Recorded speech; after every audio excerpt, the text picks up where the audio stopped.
Hi everybody, and Dr. Jayalekshmi Priya. നമ്മൾ discuss ചെയ്യാൻ പോകുന്നത് ടീത്ത് ഗ്രൈൻഡിങ് ഇൻ ചിൽഡ്രൻ. അതായത് പല്ല് ശരിക്കും രാത്രിയിൽ പല്ല് കടിച്ചമർത്തി ശബ്ദം ഉണ്ടാക്കുക, ടീത്ത് ഗ്രൈൻഡ് ചെയ്യുക. പേരൻസ് ഓഫൺ അവർ നമ്മുടെ ഒ പിയിൽ വന്ന് പറയാറുണ്ട് ഇങ്ങനൊരു പ്രോബ്ലം അവർക്കുണ്ട്, എന്തെങ്കിലും പ്രശ്നമുണ്ടോ എന്നുള്ളത്. മെയിൻലി കുഞ്ഞുങ്ങൾക്ക് എന്തെങ്കിലും സ്ട്രെസ്സോ ആൻസൈറ്റിയോ എന്തെങ്കിലും സ്ട്രെസ് ആൻഡ് സ്ട്രെയിൻ ഉള്ളപ്പോഴോ, അതുപോലെ തന്നെ മാർക്കൊക്കെ കുറഞ്ഞ് പേരൻസ് സ്കോൾഡ് ചെയ്താലോ, എന്തെങ്കിലും വിഷമമൊക്കെ ഉള്ളപ്പോഴാണ് പൊതുവേ നമ്മൾ കുഞ്ഞുങ്ങളിൽ അത് കാണാറുള്ളത്. പിന്നെ ഇതെന്ന് വെച്ചാൽ അവർ പല്ല് നന്നായിട്ട് ഗ്രൈൻഡ് ചെയ്യുന്നതിൻ്റെ ആ ശബ്ദം കേൾക്കുക, പല്ലിൽ തരിപ്പ്, അവർക്ക് പല്ലിലൊരു പുളിപ്പ്, അതുപോലെ തന്നെ ലോവർ റീജിയനിൽ പെയിൻ ഒക്കെ അനുഭവപ്പെടുക, ഇതൊക്കെയാണ് സിംറ്റംസ് കാണാറുള്ളത്.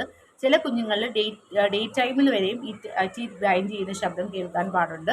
പിന്നെ ചില കുഞ്ഞുങ്ങൾക്ക് ടീത്തിൽ എന്തെങ്കിലും കംപ്ലയിൻറ്റ്സ് ഉണ്ടെങ്കിൽ, improper lining of the tooth, അതുപോലെ തന്നെ ജോയിൽ എന്തെങ്കിലും ജോയുടെ ഇംബാലൻസ് എന്തെങ്കിലും ഉണ്ടെങ്കിലും വരാറുണ്ട്.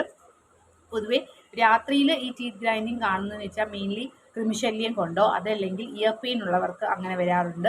അതല്ലെങ്കിൽ നമ്മൾ ശരിക്കും പല്ല് മുളയ്ക്കുന്ന ഒരു അവസ്ഥയാണെങ്കിലും വരാറുണ്ട്. പിന്നെ ഹൈപ്പർ ആക്റ്റീവ് ആയിട്ടുള്ള കുഞ്ഞുങ്ങളിലും രാത്രിയിൽ ശബ്ദം കേൾക്കാറുണ്ട്.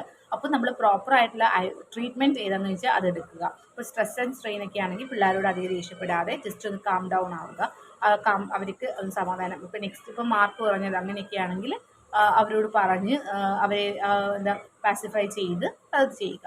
അതല്ല ഇപ്പം ടീത്തിൽ ഇംപ്രോപ്പർ ടൂത്ത് കൊണ്ടോ അല്ലെങ്കിൽ ഗം പ്രോബ്ലംസ് കൊണ്ടാണെങ്കിൽ പ്രോപ്പർ ആയിട്ടുള്ളൊരു ട്രീറ്റ്മെൻറ്റായി ഡെന്റിസ്റ്റിനെ തന്നെ കൺസൾട്ട് ചെയ്യുക. ഈ വീഡിയോ ഇഷ്ടപ്പെട്ടാൽ ലൈക്ക് ചെയ്യുക, സബ്സ്ക്രൈബ് ചെയ്യുക. താങ്ക്